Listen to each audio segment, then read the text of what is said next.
This channel does not promote any violent, harmful, or illegal activities. All content provided by this channel is meant for an educational purpose only. গত শনিবার যাদবপুর বিশ্ববিদ্যালয়ে যে ঘটনা ঘটেছে আপনাদের নিশ্চয়ই মনে আছে, সেই ঘটনার রেশ কিন্তু এখনো কাটেনি। এক নাগাড়ে হুমকি হুঁশিয়ারি দিয়ে চলেছেন তৃণমূল কংগ্রেস নেতারা। UEM Jaipur is a perfect target for prospective students aspiring for good jobs, good education with future-ready skills. কেউ বলছেন অপারেশন হবে, কেউ আবার বলছেন ডিজে বাজবে।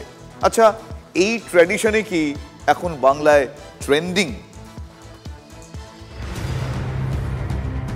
2007 সাল সিঙ্গুর নন্দীগ্রামের আন্দোলন নিয়ে রাজ্য রাজনীতি তখন টকবক করে ফুটছে।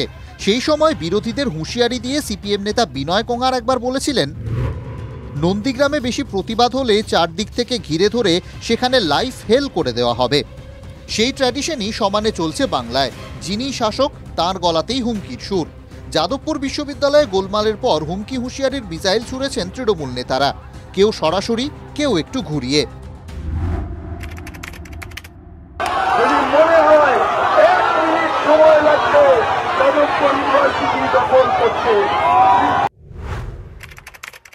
মোহাম্মদ সেলিমের কোনো ঘোষিত প্রোগ্রামে তৃণমূলের ছেলেরা জল বাতাসা দিতে যায়, তখন মোহাম্মদ সেলিম গ্রহণ করবেন তো?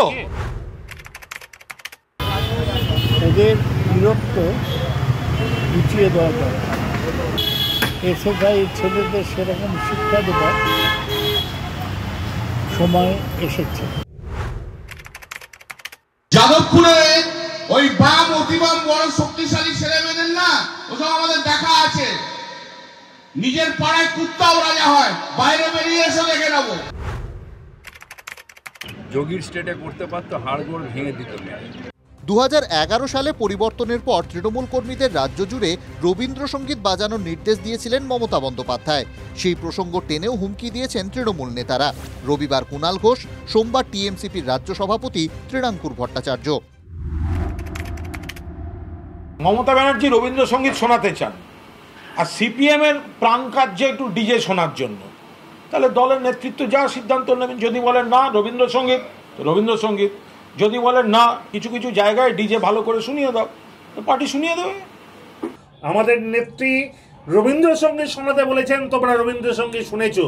ডিজে মিউজিকটা শুনতেও কিন্তু খুব বেশি দিন লাগবে না।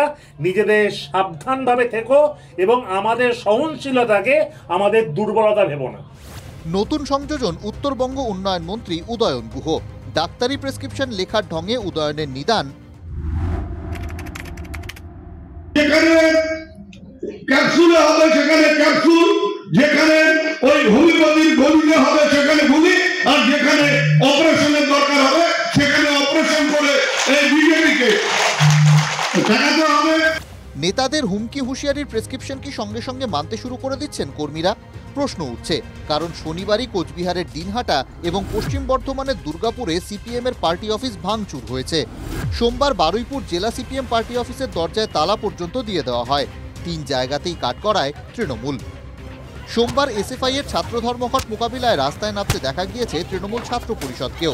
একেবারে যুদ্ধংদেহী মনোভাব। কি বলছেন বিরোধীরা? এরা একটা দপ্তর দেওয়া উচিত। প্রাপ্ত বসু আর হচ্ছে উদয়ন গুহকে মমতা ব্যানার্জির একটা নতুন দপ্তর খোলা উচিত, গুন্ডা বিষয়ের দপ্তর, গুন্ডা অ্যাফেয়ার্স, ডিপার্টমেন্ট অফ গুন্ডা অ্যাফেয়ার্স টেকনিক, এরকম একটা কিছু দেওয়া উচিত। এত যদি হিম্মত হয় করুক না, দেখা যাবে। ওরকম উদয়ন মার্কা বহু লোক আমরা দেখেছি। গত বছরই 21শে জুলাই তৃণমূল নেত্রী মমতা বন্দ্যোপাধ্যায় বলেছিলেন, আমরা যত জিতব তত আমাদের নরম হতে হবে। তৃণমূল নেতাকর্মীরা কি নেত্রীর কথাও শুনছেন না? Bureau report, TV9 Bangla.